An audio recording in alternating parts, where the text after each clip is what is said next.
15 রাকাত নয়, ঈশান নামাজ মাত্র 4 রাকাত।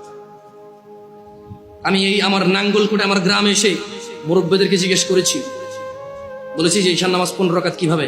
বললাম দাদা ঈশান নামাজ কেমনে 15 রাকাত? ওই বড় সুন্নত সাইড ফরজ সাইড কত হয়েছে? আমি বললাম 8। কত দর সুন্নত 2 রাকাত কত হয়েছে? বললাম 10। কয় নফল 2 রাকাত দর। বললাম দাদা এটা ধরতে পারলাম না। কাকা নফল কেন ঈশা ধরো নাই? নফল তো নফল নিজেই নামাজ, এটা ঈশা কেন? কয় তুই তো বেজাল্লা কথা কস, তুই তুই নফল 2 রাকাত। আমি বললাম না দাদা, নফল ঈশা নয়, ঈশান নিজে একটা নামাজ, নফল নিজে একটা নামাজ। ঈশা কেমনে 2 রাকাত হয়? নফলের কি সীমা আসেনি? এ বেতাগার মানুষ, নফলের কি সীমা আছে? এ আসর মানে মাগরিবের পরে কি ঈশার আগে কি 2 রাকাত নফল ফরজ যাইতো না? ঈশার নামাজের পরে রাত 12টা বাজে কি 2 রাকাত নফল ফরজ যাইতো না? দিনে 10টা বাজে নফল নামাজ ফরজ যাবো নি? তো এটার কি টাইম আসেনি? এটা নিষেধে না আছে যে মাকরু সময় হইতে হইতো না। তাই বললাম না দাদা আমি নফল নামাজ ধরতে না 2 রাকাত ঈশা। কত ধরস্যা? ঠিক আছে, তর্কের খাতিরে ধরে নিলাম আমি। তারপরে কত হইলো দাদা? কয় 12। কইলাম ঠিক আছে, বাকি 3 কেমনে আমার কম?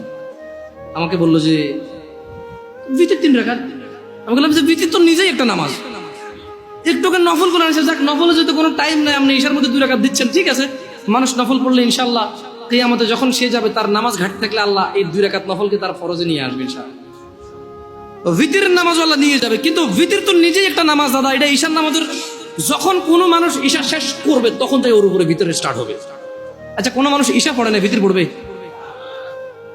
পড়লে কি ধরে রাখবেন? ধরেন লোকটা আজকে রাত 12টা বাজে এখন একটা বক্তব্য শুনলো, এক আয়াত পড়লো, পড়ার পরে সে চিন্তা করলো যে না, তার তওবা করা দরকার, সে এখন ঈশা পড়ে ভিতর পড়তে পারবে না? পারবে তো। কিন্তু আমি বলতে চাই বেতাগার জনসাধারণকে,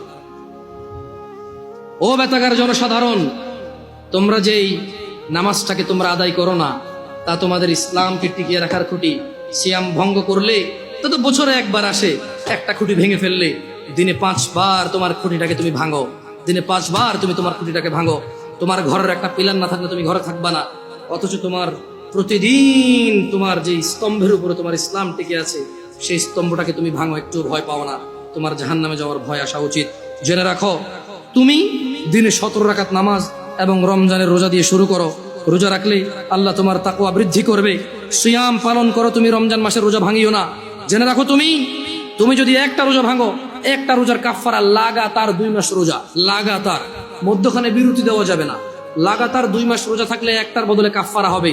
এরপরে যথেষ্ট নয় এই কাফারা, এই 2 মাস লাগাতার রোজা থাকার পরে আল্লাহর কাছে মাপ চাইতে হবে। তুমি বিনা